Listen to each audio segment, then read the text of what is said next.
Marcus Chen had always been the quiet one. While other humans in the Galactic Council worked as diplomats, traders, or engineers, Marcus spent his days in the archives. He cataloged alien artifacts, translated ancient texts, and kept records that most beings considered boring. The other species barely noticed him walking through the corridors of Station Alpha 7. That was exactly how Marcus liked it. The massive space station orbited the neutral planet of Xerion, serving as the political heart of the Galactic Council. Representatives from hundreds of worlds gathered here to make decisions that affected trillions of lives. The Zephyrians, with their crystalline skin, dominated the military committees. The Thoracians, massive bear-like creatures, controlled most trade routes. The insectoid Vex handled communications across the galaxy. And humans?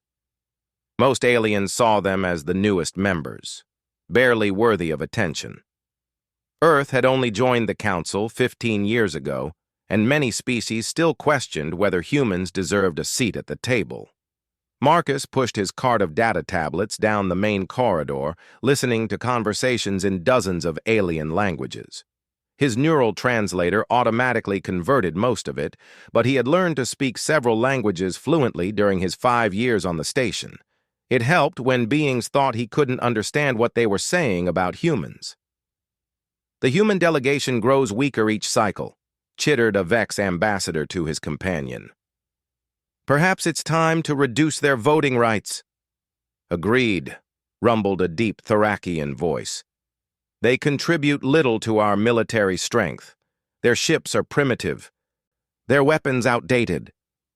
Marcus kept walking, his face showing no reaction.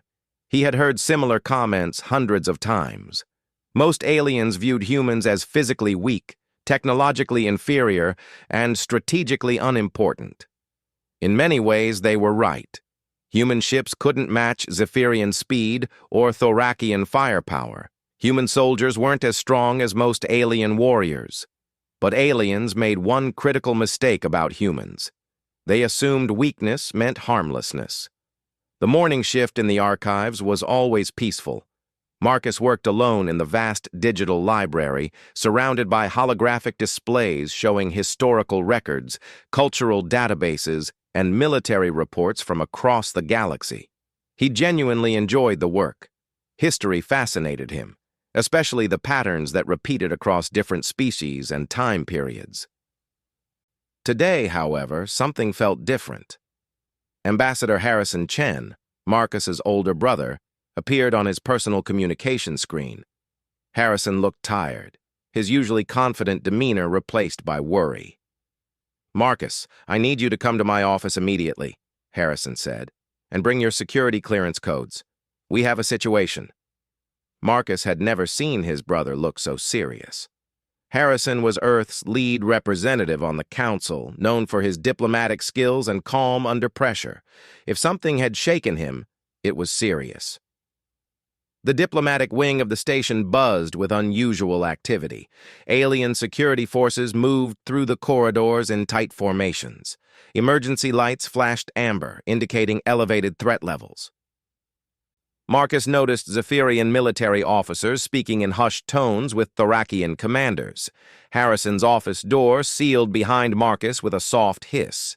His brother stood behind his desk, studying a holographic display that showed star maps and military positions. 3 human colonies have gone silent, Harrison said without preamble. New Geneva, Harmony Station, and the mining outpost on Kepler 442b. All communication cut off within the last 72 hours. Marcus felt his stomach drop. Those 3 colonies housed nearly 500,000 humans total. Equipment failure? Solar storms? That's what we hoped initially. Harrison manipulated the display, zooming in on the missing colonies. But our long-range sensors detected debris fields where 2 of the colonies should be, and this morning, we intercepted a partial transmission from New Geneva. The hologram shifted to show an audio waveform. Harrison played the recording. Static filled the room, followed by a panicked human voice. "Under attack. Ship's unknown configuration. Shields failing. They're not responding to any communication, requesting immediate assistance." The transmission ended in silence. Marcus stared at the display. Pirates? Rogue military units?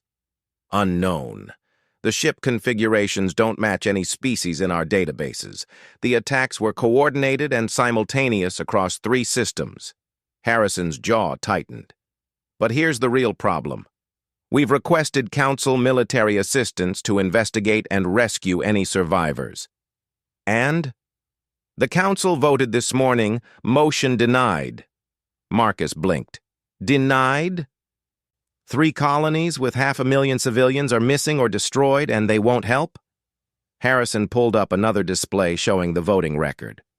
12 species voted against providing assistance. 8 abstained. Only 3 voted in favor.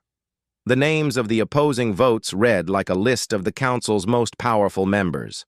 The Zephyrians, Thorakians, and Vex had all voted no. Their reasoning, according to the official record, was insufficient strategic value to justify military resource allocation. Strategic value, Marcus repeated slowly. They're talking about human lives like they're cargo shipments.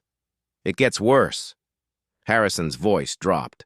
I've been reaching out to individual ambassadors privately, trying to convince them to reconsider. Most won't even take my calls. But Ambassador Zentar from the Zephyrian Empire agreed to meet. Marcus knew Zentar by reputation.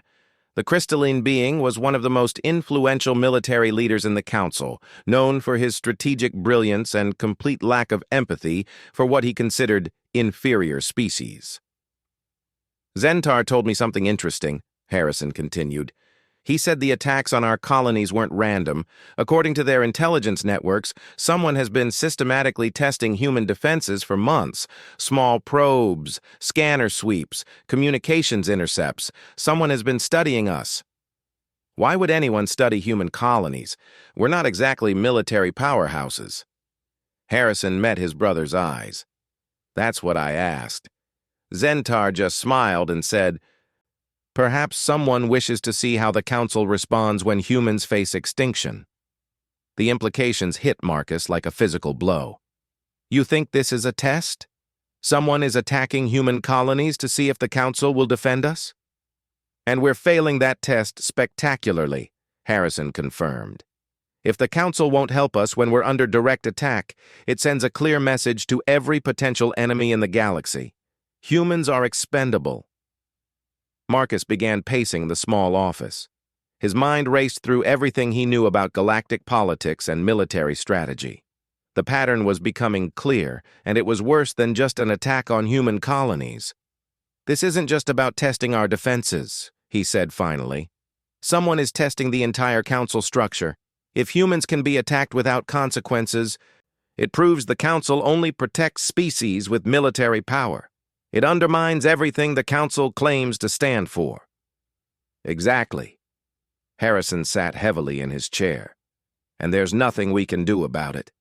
Earth's entire space fleet consists of 23 ships, most of them converted cargo vessels. We can't mount a rescue mission on our own, and we certainly can't defend against whatever destroyed our colonies. For several minutes, the brothers sat in silence.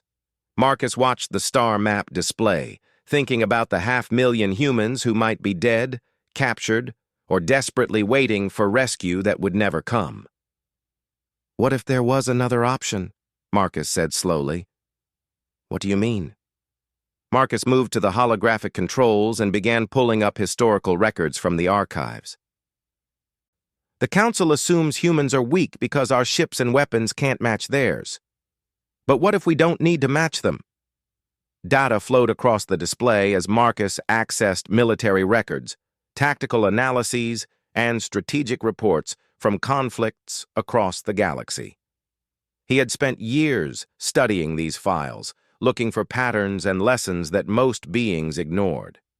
Every species in the Council fights the same way, Marcus explained as he worked. Large fleets, direct confrontation, overwhelming firepower. It's like they're all following the same playbook. Because it works, Harrison pointed out. The Zephyrians conquered half their sector using those tactics. Against other species using the same tactics, Marcus countered. He pulled up a detailed analysis of Zephyrian military doctrine. But look at this. Their entire strategy assumes enemies will engage them directly. Their formations are designed to counter frontal assaults. Their logistics networks support massive fleet operations. Harrison leaned forward, studying the data. You're talking about asymmetric warfare. I'm talking about hunting. Marcus switched the display to show predator-prey relationships from Earth's ecosystem. Lions are stronger than humans. Bears are tougher. Eagles have better vision. But humans became the dominant species on Earth not by being stronger than everything else, but by being better hunters. The display showed human hunting strategies throughout history. Persistence hunting, where early humans would track prey for days until it collapsed from exhaustion. Ambush tactics using tools and terrain advantages. Cooperative strategies that allowed small groups to take down much larger targets. Aliens assume humans are weak because we're not as physically powerful as other species, Marcus continued. But they're measuring the wrong things. Human strength isn't in our muscles or our armor or our energy weapons. It's in our ability to adapt, to think creatively, to turn our environment into a weapon. Harrison stared at the historical data. You're suggesting we hunt whoever attacked our colonies. I'm suggesting we remind the galaxy what humans are actually good at. Marcus pulled up surveillance footage from the station's corridors, showing aliens of various species going about their daily routines. Look at them. Every single one of these species evolved as either predators or prey. The Zephyrians are apex predators from a world where strength determines survival.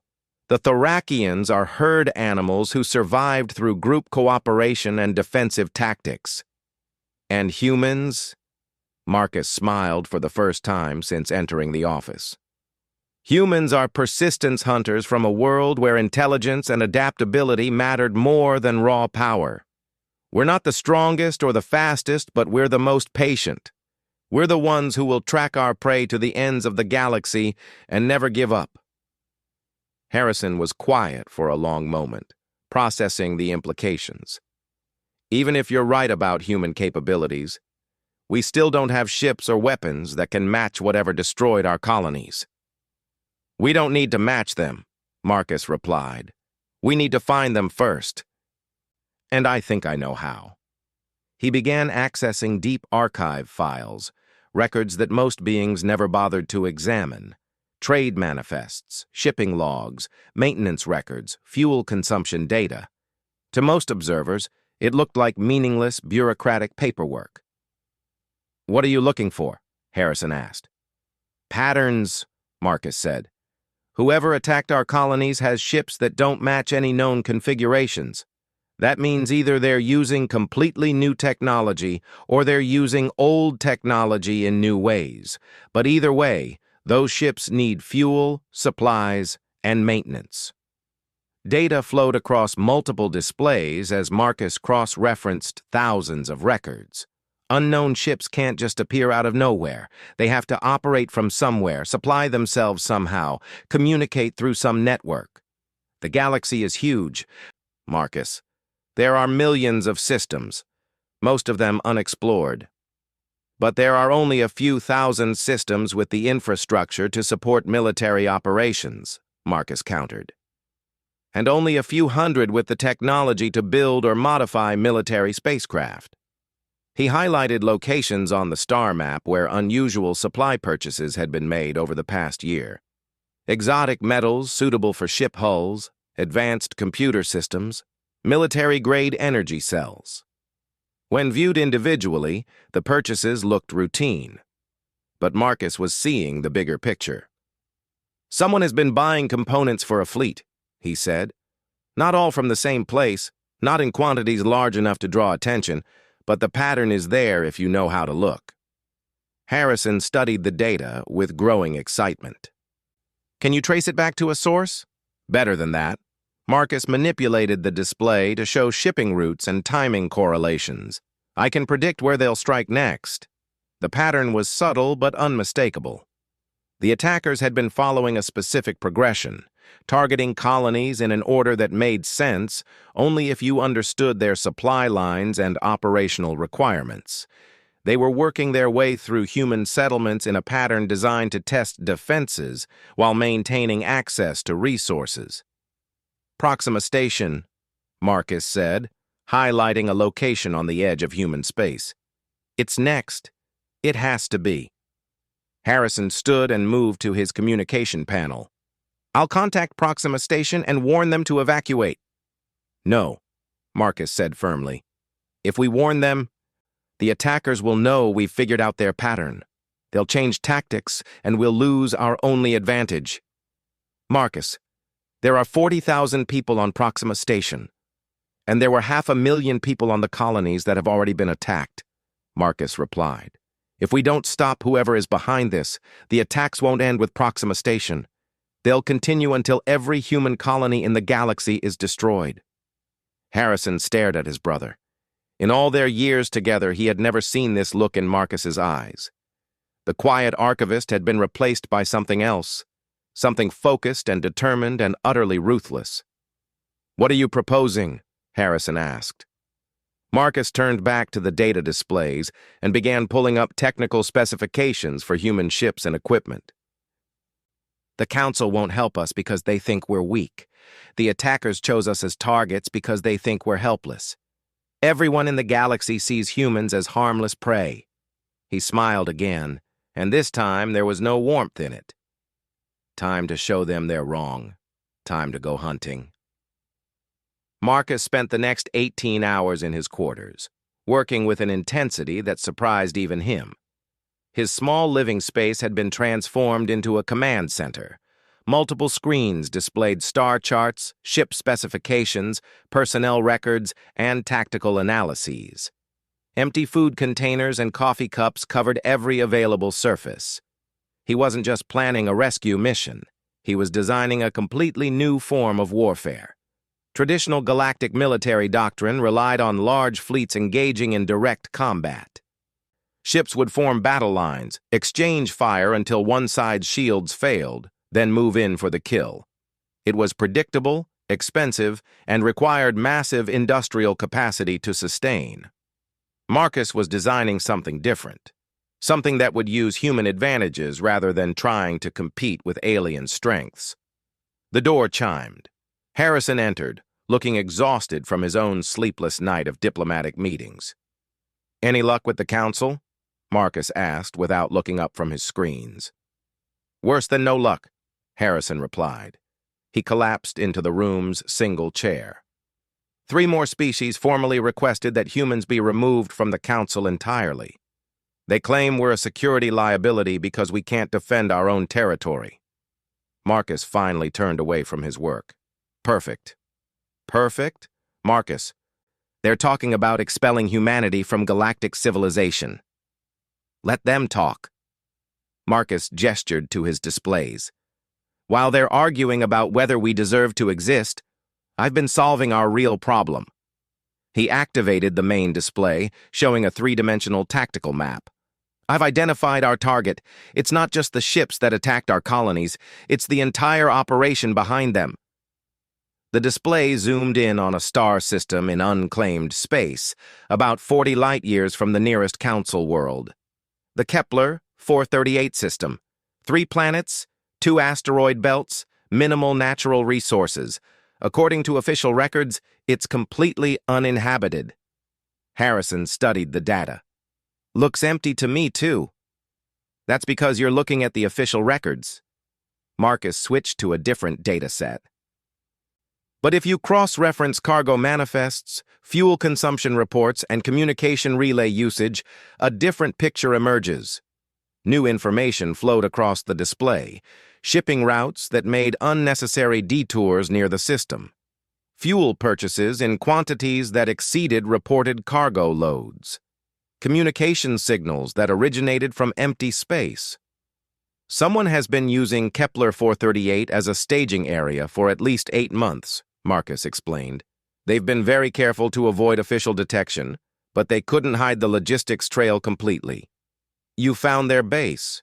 Better than that. I found their weakness. Marcus pulled up detailed scans of the system's layout.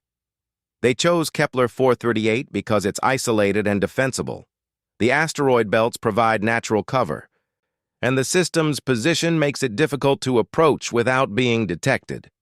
It's a perfect hiding place for a conventional fleet.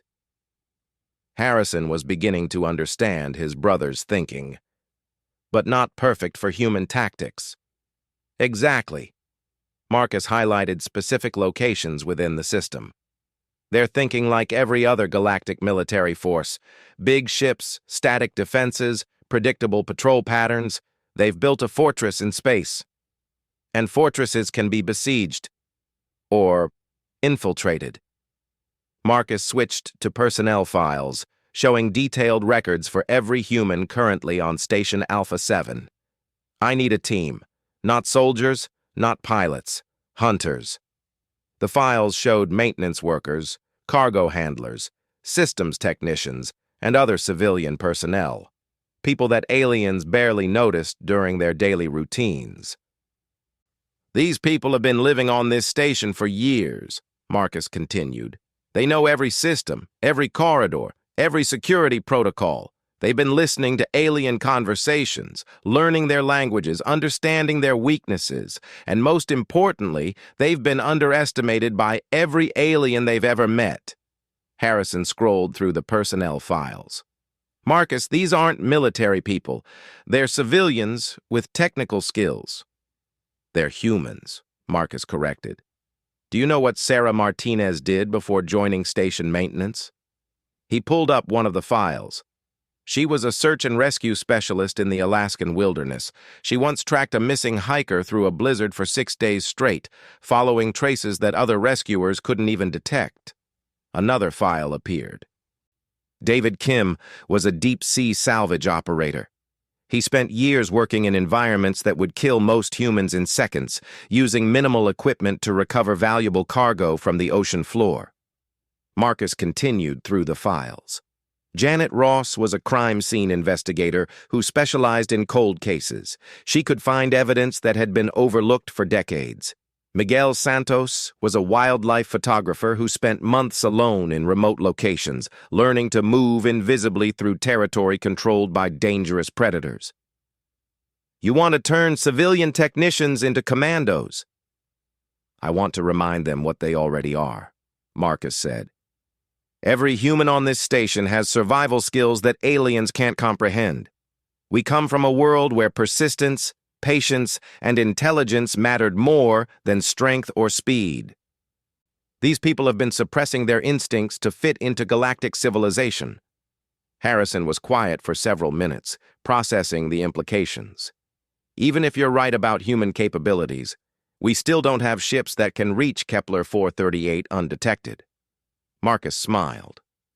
Who says we need ships? He activated another display showing the station's cargo bay schedules. Merchant vessels travel between here and the outer systems daily. Most carry mixed cargo from multiple species with minimal security screening for standard shipments. You want to smuggle a team off the station in cargo containers. I want to use the transportation network that's already in place, Marcus corrected. Sarah Martinez can fit into a standard shipping crate with enough supplies to survive a 2-week journey. David Kim has experience with closed-environment life support systems. The others have skills that will let them travel undetected. Harrison stared at his brother. You're talking about a suicide mission. Even if they reach Kepler-438, they'll be facing an unknown enemy with superior firepower and technology. They'll be facing an enemy that has never encountered human tactics, Marcus replied. Every species in the galaxy fights the same way because it's the only way they know how to fight. Direct confrontation, overwhelming force, winner takes all. He pulled up historical records from Earth's military conflicts. Humans developed different approaches because we had to. We learned to use patience instead of strength, intelligence instead of firepower, adaptation instead of rigid doctrine. The display showed examples from throughout human history. Small groups using guerrilla tactics to defeat much larger armies. Intelligence networks that operated for years without detection. sabotage operations that crippled entire military campaigns with minimal resources. The enemy thinks they're safe in Kepler 438 because they have superior ships and weapons, Marcus continued. But they're not fighting ships and weapons. They're going to be fighting humans who have been underestimated their entire lives. Harrison activated his own displays and began reviewing the tactical data. His diplomatic training had taught him to think strategically, and he was starting to see the possibilities in his brother's plan. This would need to remain completely off the books, Harrison said. If the Council discovers that humans are conducting unauthorized military operations, they'll expel us immediately. The Council has already abandoned us, Marcus pointed out. If we don't act, human colonies will continue to be destroyed, and the galaxy will learn that attacking humans carries no consequences. And if your plan fails? Marcus met his brother's eyes. Then at least we'll fail while fighting back instead of waiting to die. The next morning, Marcus began approaching his selected team members individually. He couldn't risk group meetings or official communications. Each person had to be recruited personally, with full knowledge of what they were volunteering for. Sarah Martinez was his first contact.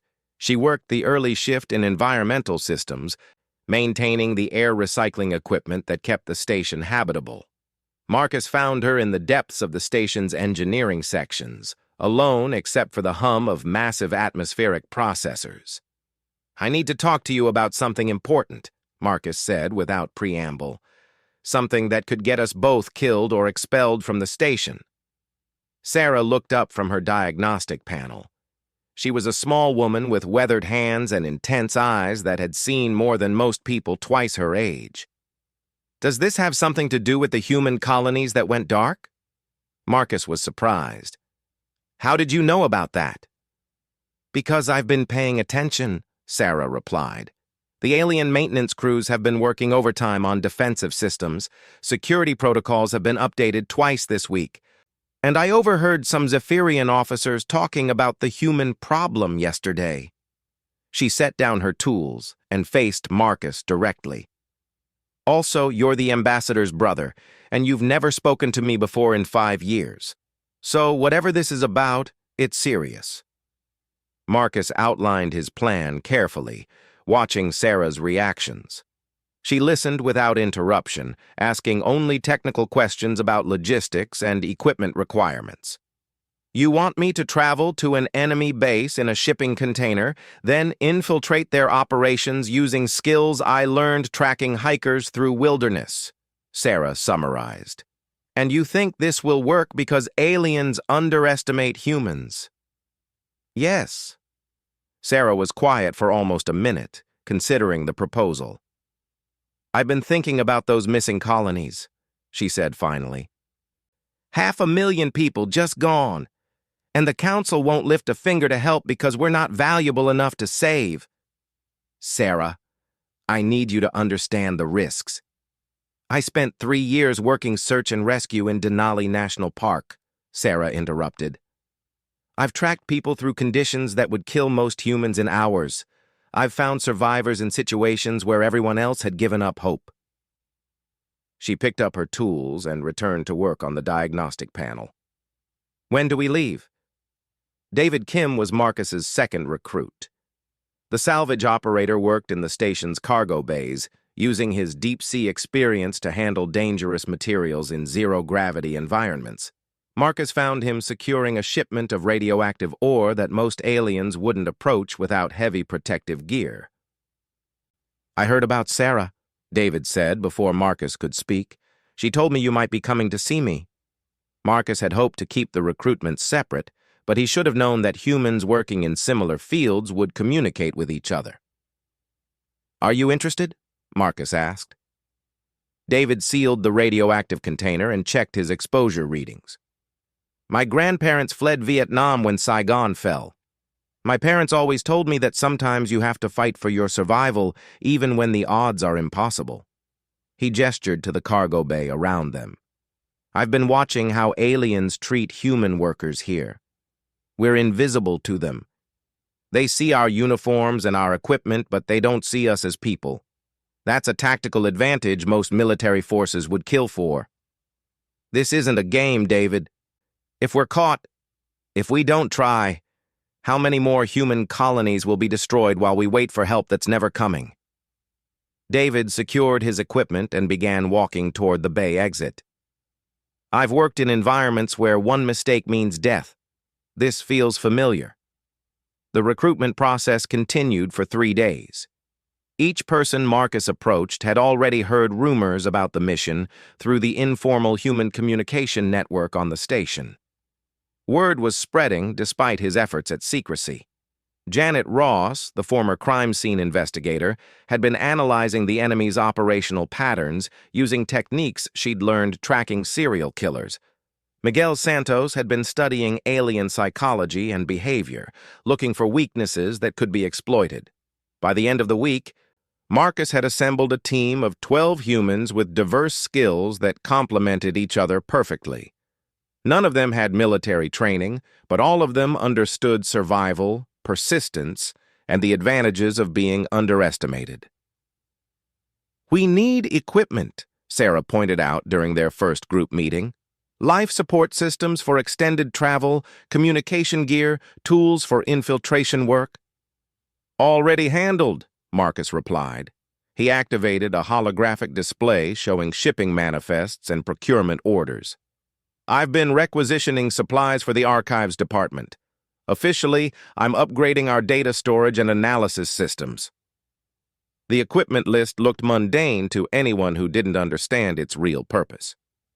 Environmental suits listed as archival preservation gear, communication devices described as interdepartment coordination tools, cutting tools and electronics categorized as artifact restoration equipment. "How do we get off the station without triggering security alerts?" David asked. Marcus showed them the cargo shipping schedules. Mixed freight shipments leave for the outer systems every few days. The containers are scanned for dangerous materials, but not for human life signs. Standard procedure assumes that anyone stupid enough to hide in a cargo container will die before reaching their destination. Because most species can't survive extended periods in confined spaces without life support, Miguel added. But humans evolved in caves and underground shelters. We're better at surviving in small spaces than any alien species. Janet studied the shipping routes. "How do we get from the cargo destination to the enemy base?" "We don't go directly to the base," Marcus explained. "We go to a system that's close enough to conduct reconnaissance. We learn everything we can about their operations, their weaknesses, their patrol patterns. Then we decide how to hit them." "You mean whether to hit them?" Harrison corrected. He had been listening from the back of the room, still uncomfortable with his brother's plan. "No," Marcus said firmly. "I mean how. This isn't about whether we can stop them. This is about whether we stop them quietly or make enough noise that the entire galaxy notices." The team spent the next week finalizing their preparations. Each person would travel separately, using different cargo routes to avoid detection. They would rendezvous at a mining station in the Tau Ceti system, then proceed together to scout the enemy base. Marcus was making final adjustments to the equipment when Harrison found him in the archives. "I still think this is insane," Harrison said. "Probably," Marcus agreed. "But it's also the first time in months that I've felt like we're actually doing something instead of just waiting for the next disaster." "The Council is finally starting to take notice of the attacks," Harrison continued. "There's talk of forming a joint task force to investigate the missing colonies." Marcus looked up from his work. "How long will it take them to form this task force?" "Optimistically, 6 months. More likely a year or 2. Once they finish arguing about command structure and resource allocation. By then, there won't be any human colonies left to investigate," Marcus said. "The enemy isn't going to wait while the Council debates." Harrison was quiet for a moment. "Promise me something. If this goes wrong, if you're captured or killed, promise me that Earth will learn the truth about what happened." "If this goes wrong, it won't matter what Earth learns," Marcus replied. "But if it goes right, the galaxy is going to discover something important about humans." Something that will change how every species thinks about us. What's that? Marcus smiled the cold, patient smile that had been appearing more frequently over the past week. That we're not the prey. We're the predators. The journey to Tau Ceti took 11 days. Each team member traveled in cramped conditions that would have killed most alien species, using life support systems barely adequate for the extended trip. But humans had evolved in environments where survival meant enduring discomfort, and the team emerged from their cargo containers ready for action. Marcus was the last to arrive at the mining station. The facility was a typical outer system operation. Minimal crew, automated equipment, and security protocols focused on preventing theft rather than military infiltration. The perfect place for humans to regroup without attracting attention. Sarah met him at the cargo dock. "Everyone's here and accounted for," she reported. "David found us a secure meeting space in the abandoned mining tunnels. No surveillance, no communication monitoring." The mining station had been partially shut down for 3 years due to depleted ore deposits. Entire sections remained powered but unoccupied, creating a maze of empty corridors and forgotten chambers. The team had established a temporary base in a former equipment storage area deep enough underground to avoid detection by station sensors. Marcus found his team studying holographic displays they had set up using portable equipment. The displays showed everything they had learned about the Kepler 438 system during their individual journeys. "We've been monitoring communication traffic from long range," Janet reported. "The enemy is definitely operating from the system, but they're using encryption we can't break. However, the communication patterns tell us a lot about their operations." She manipulated the display to show signal analysis data. "They're conducting regular patrols on a 6-hour rotation.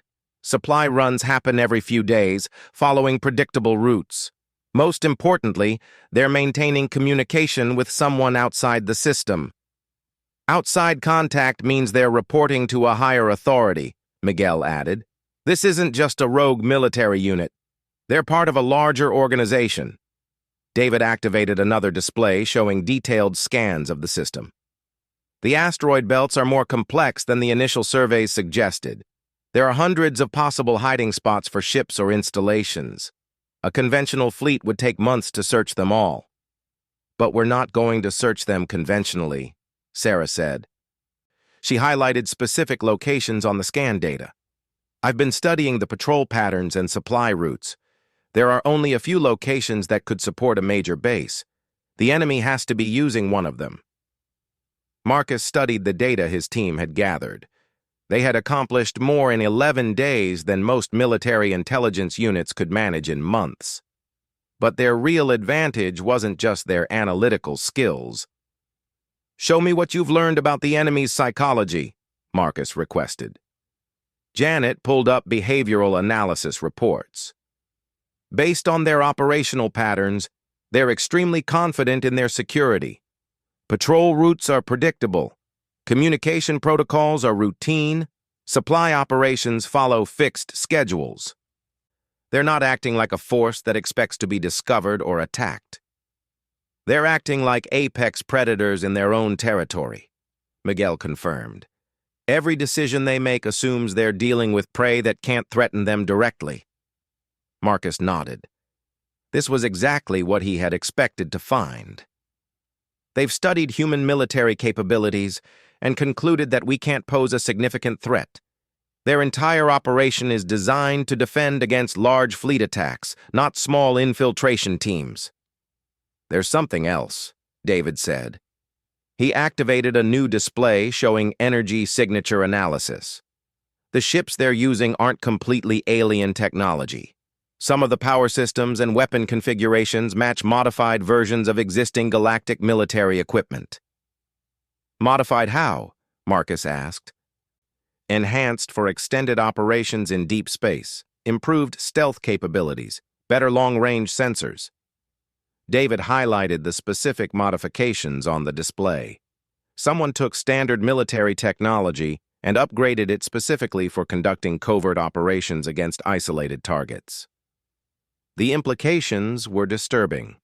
The enemy wasn't using completely unknown technology. They were using familiar equipment that had been adapted for a specific purpose, attacking defenseless colonies while avoiding detection by major military powers. "This confirms our intelligence analysis," Janet said. "Whoever is behind this has access to galactic military technology and the industrial capacity to modify it extensively. They're not random pirates or rogue operators. They're a Black Ops unit," Marcus concluded. "Probably working for one of the major galactic powers, with plausible deniability if they're discovered." The revelation changed everything. If the attacks on human colonies were being conducted by agents of a major power, it meant the conflict was much larger than anyone had realized. Someone was testing whether humans could be eliminated without consequences, probably as a prelude to challenging human membership in the Galactic Council. "We need to get closer," Marcus decided. "Long-range surveillance has given us the basic layout, but we need detailed intelligence on their operations, their personnel, their weaknesses." Sarah activated a tactical map of the Kepler 438 system. "I've identified an approach route that should keep us below their sensor threshold.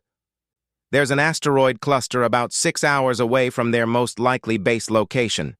We can position ourselves there and conduct close-range reconnaissance."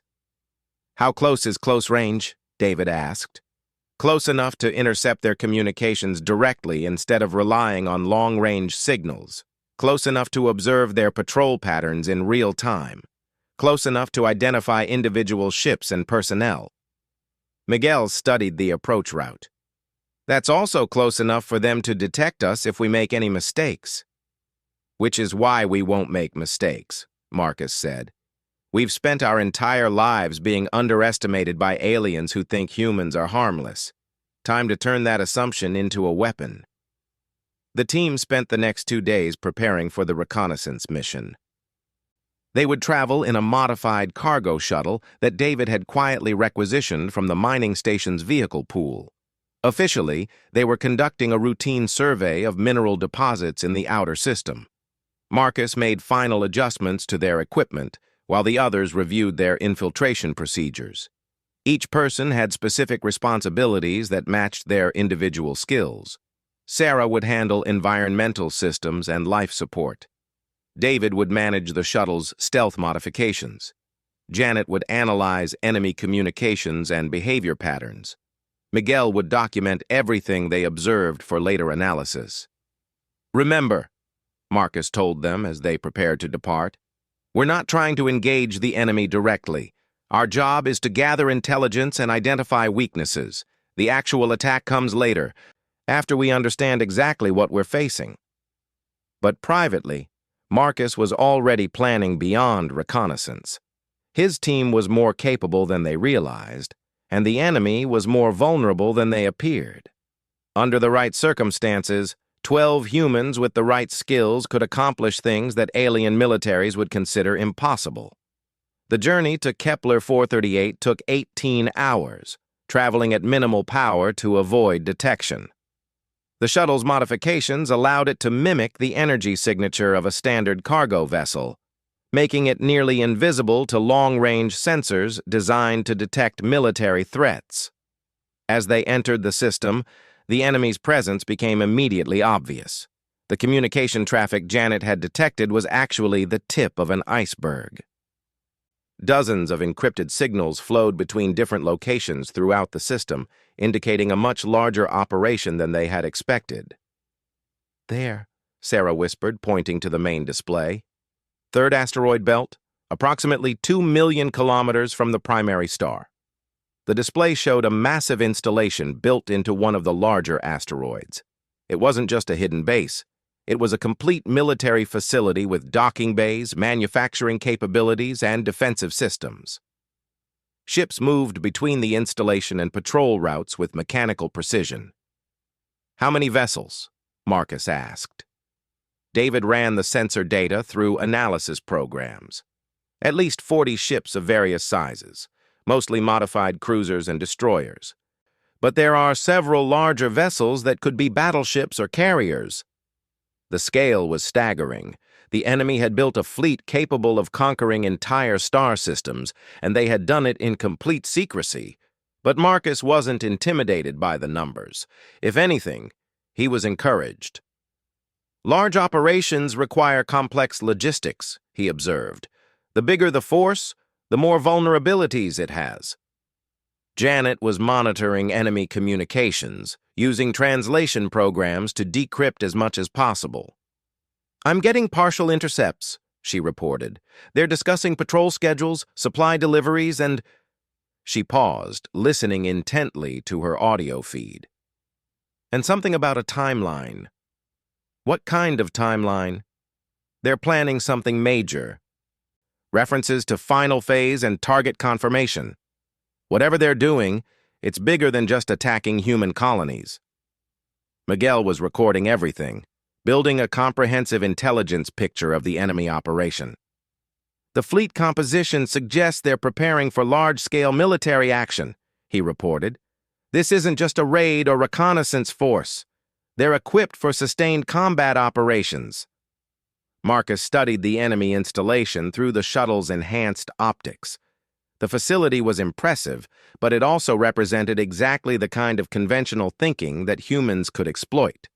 The enemy had built a fortress designed to withstand direct assault, but they had never considered the possibility of infiltration by species they considered harmless. "I want to get inside that base," Marcus said. "Inside?" Sarah stared at him. "Marcus, that's a military installation with thousands of enemy personnel. We can't just walk through the front door." "No," Marcus agreed, "but we can use the back door." He activated the detailed sensor scans David had been conducting. Every space installation needs supply runs, waste disposal, maintenance access. The bigger the base, the more service connections it needs with the outside environment. David understood immediately. "You want to infiltrate through the utility systems." "I want to infiltrate through the systems that aliens never pay attention to," Marcus corrected. "Every species in the galaxy considers maintenance work beneath their notice. They assign it to automated systems or lower-class workers who are essentially invisible."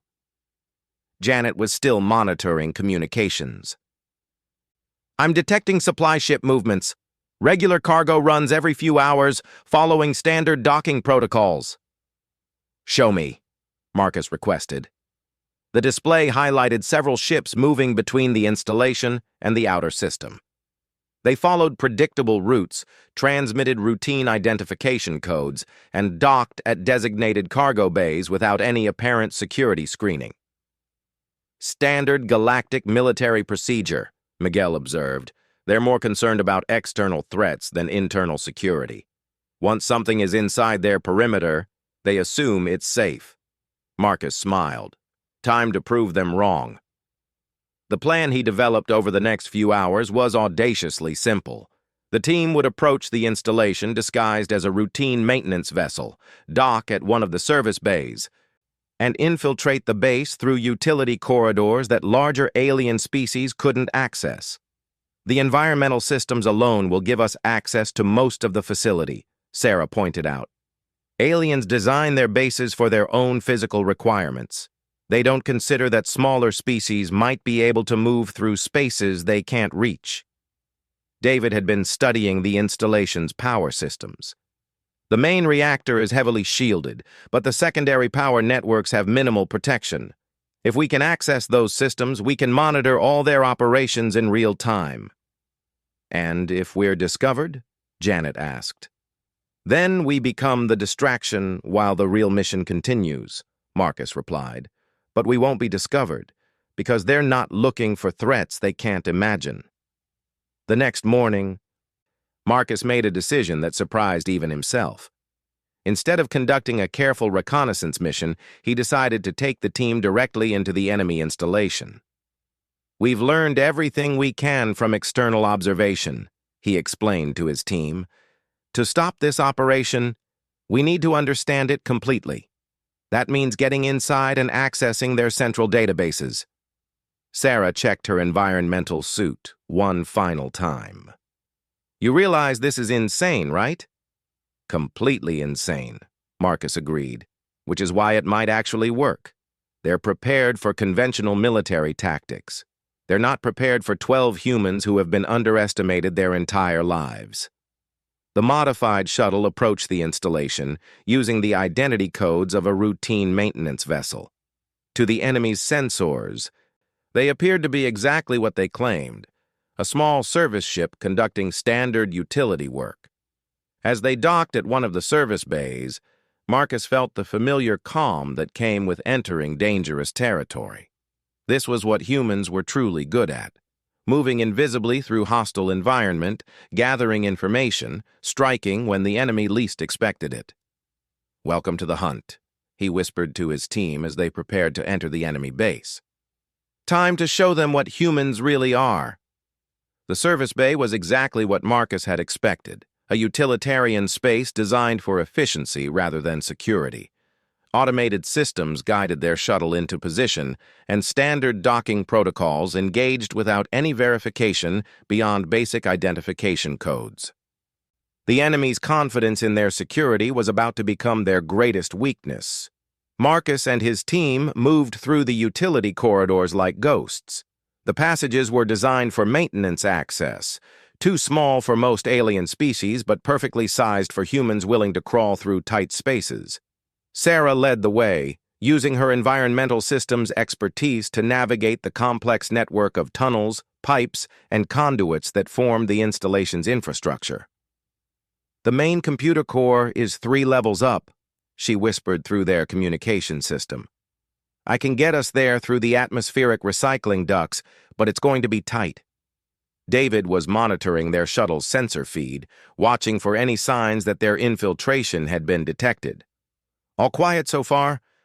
The enemy's security systems are focused outward. They're not scanning for internal threats." Janet had been listening to communication intercepts during their approach. "I'm getting more intelligence on their timeline," she reported. "They're planning to move against a major human population center within 48 hours, something called Operation Final Harvest." The name sent a chill through Marcus's spine. It suggested that the attacks on human colonies hadn't been random tests or limited strikes. They had been preparation for something much larger. "How major?" Marcus asked. "Based on the troop movement discussions I'm intercepting, they're talking about hundreds of thousands of potential casualties," Janet replied. "This isn't another isolated colony. They're planning to hit Earth itself." The team moved faster through the utility corridors. What had begun as an intelligence-gathering mission was now a race against time. They needed to discover the enemy's full plan and find a way to stop it before Operation Final Harvest could begin. The computer core was located in the heart of the installation, protected by multiple layers of security designed to prevent external intrusion. But the enemy had never considered that threats might come from inside their own infrastructure. Sarah led them through a series of maintenance shafts that bypassed every security checkpoint. "There," she pointed to a junction where several major data conduits converged. "We can tap directly into their primary information networks from here." Miguel set up portable equipment while David established a secure communication link with their shuttle. If they needed to evacuate quickly, they would have seconds rather than minutes to reach safety. "I'm in," Janet announced as she connected to the enemy's data systems. "Accessing their operational databases now." Information flowed across her portable displays as she navigated through the enemy's files. What they discovered was worse than any of them had imagined. "Operation Final Harvest isn't just an attack on Earth," Janet reported. "It's the opening move in a campaign to eliminate human presence from the galaxy entirely." The enemy's plan was breathtakingly comprehensive. They had been studying human colonies, defenses, and political relationships for over 2 years. The recent attacks had been tests designed to measure human military capabilities and gauge the Galactic Council's response to human losses. "They're working for the Hegemony Coalition," Janet continued, her voice tight with anger. a secret alliance of 4 major galactic powers who want to prevent humans from gaining significant influence in council politics. Marcus knew the species she was referring to. The Zephyrians, Thorakians, and Vex were all members of the coalition, along with the Korath Empire. Together, they controlled more than 60% of the Council's military and economic power. They see human adaptability as a long-term threat, Janet explained. According to their strategic analysis, humans will eventually challenge their dominance if we're allowed to continue expanding and developing our technology. David was monitoring security feeds from around the installation. So they decided to eliminate us while we're still weak enough to destroy. The plan has 3 phases, Janet continued, reading from the enemy files. First, test human defenses and council response with limited attacks on isolated colonies. Second, conduct a major strike against Earth to demonstrate human vulnerability. Third, provide evidence that humans are collaborating with galactic terrorists, justifying our expulsion from the Council. Miguel was recording everything, but his hands were shaking with rage. 500,000 people died just to test our defenses. And they're planning to kill billions more to maintain their political power. Marcus felt something cold and focused settle over his mind. The enemy had made one critical error in their planning.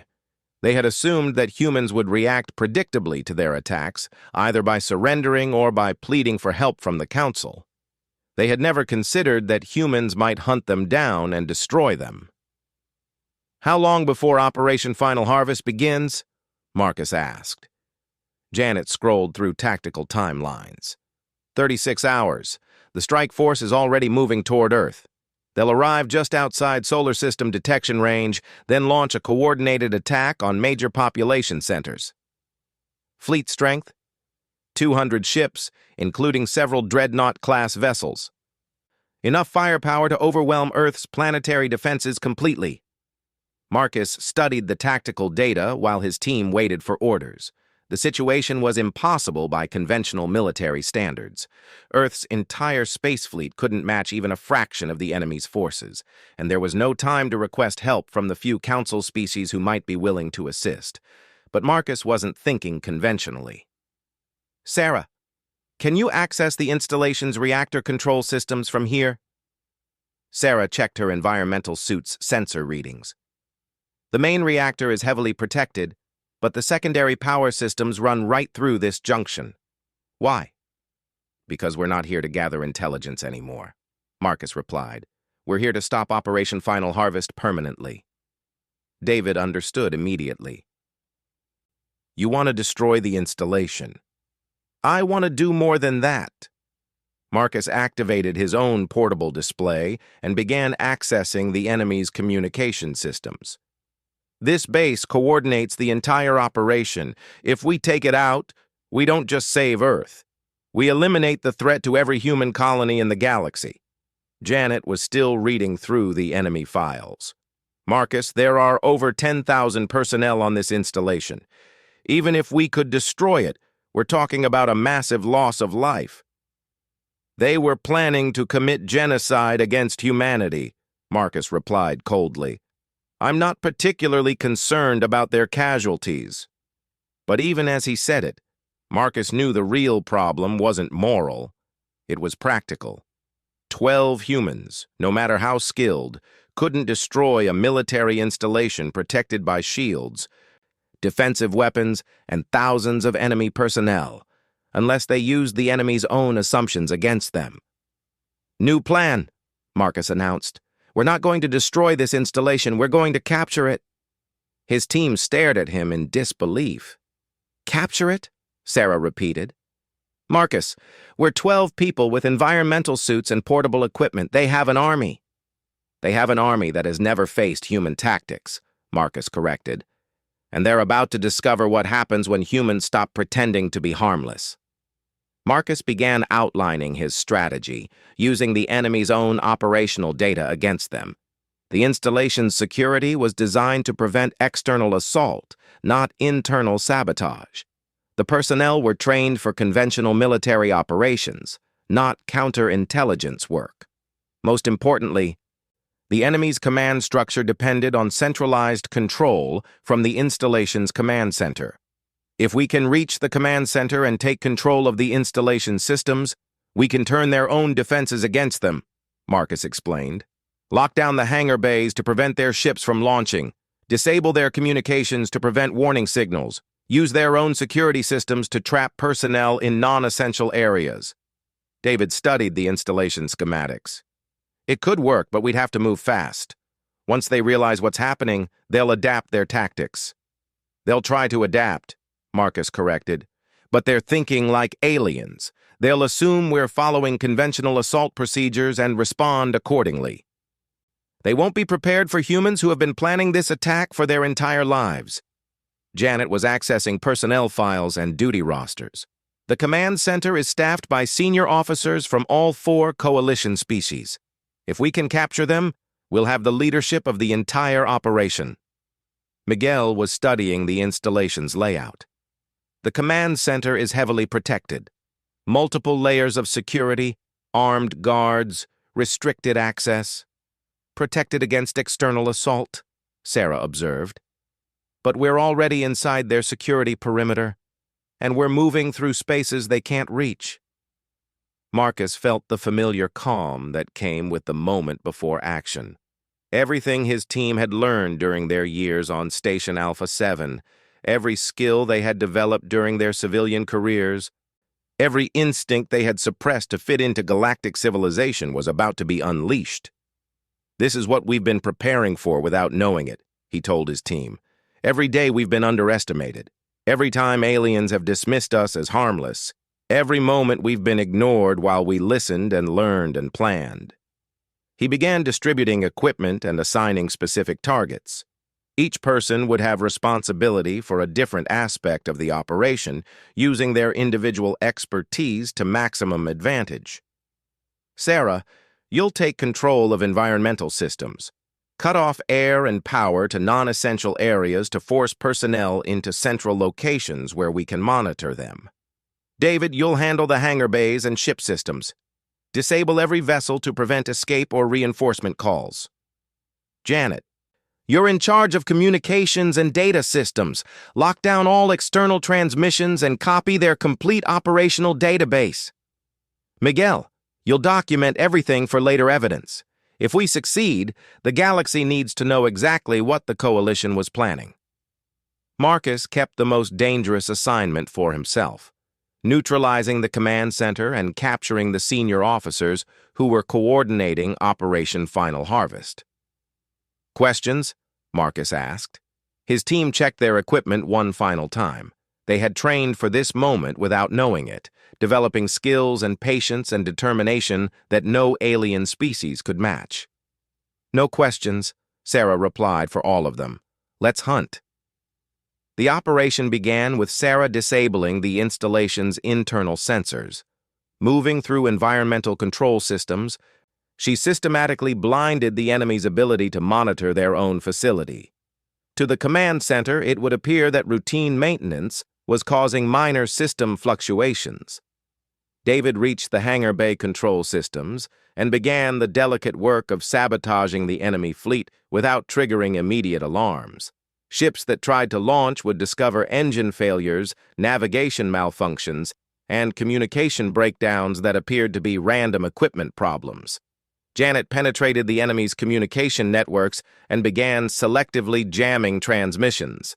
External communications became impossible, but internal systems continued to function normally. The enemy would be trapped with no way to call for help or warn their strike force approaching Earth. Miguel positioned himself at a central monitoring station where he could observe the entire operation and record evidence of the coalition's war crimes. Marcus made his way toward the command center through maintenance corridors that hadn't been designed with security in mind. He moved like a predator stalking prey, patient and silent and absolutely focused on his target. The command center was exactly where the installation schematics had indicated, protected by guards who were watching for external threats rather than internal infiltration. Marcus observed their patrol patterns for 20 minutes, learning their timing and blind spots with the patience of a hunter who had been underestimated his entire life. When he finally moved, it was with the precision of someone who had planned every step. The guards never saw him coming. The senior officers in the command center were reviewing final preparations for Operation Final Harvest when Marcus appeared among them like a nightmare made real. They had been discussing human weaknesses and the ease with which Earth's defenses could be overwhelmed. They were still discussing those topics when Marcus disabled their weapons and secured the room. "Attention, Coalition Command," Marcus announced over the installation's communication system. "This facility is now under human control. All personnel will remain in their current locations and await further instructions." The response was immediate chaos as thousands of enemy personnel tried to understand how a single human had penetrated their most secure facility. But chaos was exactly what Marcus had been counting on. As the enemy scrambled to respond to the impossible, his team completed their objectives with methodical efficiency. Environmental systems failed throughout the installation, forcing personnel into central areas. The fleet discovered that their ships were mysteriously inoperable.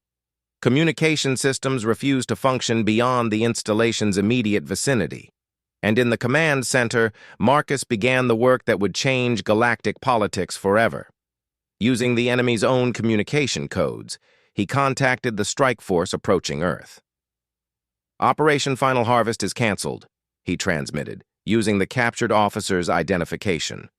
"Return to base immediately for reassignment." The strike force commanders, believing they were receiving legitimate orders from their superiors, began the long journey back to Kepler 438. They would arrive to find their base under new management. But Marcus wasn't finished. Using the installation's long-range transmitters, he began broadcasting the complete evidence of the Coalition's conspiracy to every major news network, government, and military command in the galaxy. The truth about the attacks on human colonies, the plans for genocide, and the political manipulation behind it all flowed across galactic communication networks like a flood. "Galactic Council Emergency Session," Marcus transmitted directly to the council chambers on Station Alpha 7. "Priority Alpha intelligence regarding conspiracy against human member species. Full documentation attached." Within hours, the galaxy knew exactly what had happened to the missing human colonies and who was responsible. The evidence was undeniable, the scale was shocking, and the implications were staggering.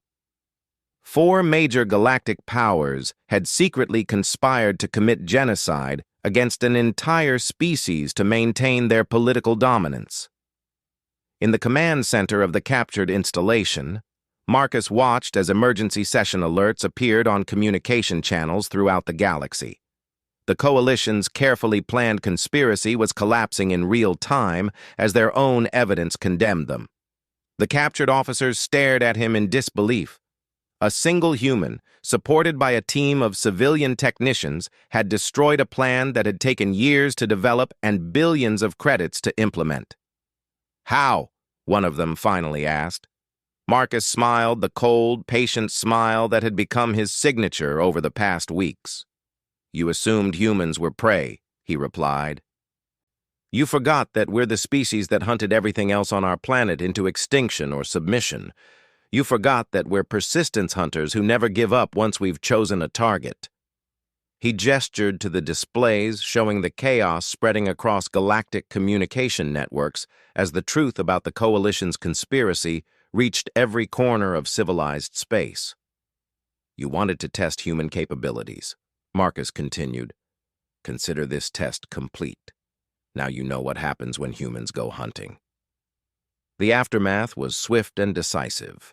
The Galactic Council's emergency session resulted in the immediate expulsion of all 4 Coalition species from leadership positions. The surviving personnel from the Kepler 438 installation were tried for war crimes. The attack fleet that had been en route to Earth was intercepted and captured by a joint council task force. But the most important change was in how the galaxy viewed humanity. The species that had been dismissed as weak and harmless had demonstrated capabilities that no other species possessed. Human colonies were suddenly viewed as valuable allies rather than easy targets. Marcus returned to his position in the archives, but he was no longer invisible. Alien representatives sought his analysis of strategic situations. Military commanders requested his input on asymmetric warfare tactics. The quiet human who had once been ignored was now recognized as one of the most dangerous individuals in the galaxy. And in the depths of the archives, surrounded by historical records of countless civilizations, Marcus continued his real work. He studied, he learned, he planned, and he waited. Because humanity's enemies had learned an important lesson about underestimating humans. But Marcus had learned something even more important. The galaxy was full of predators who thought they were safe from human hunters. They were all wrong.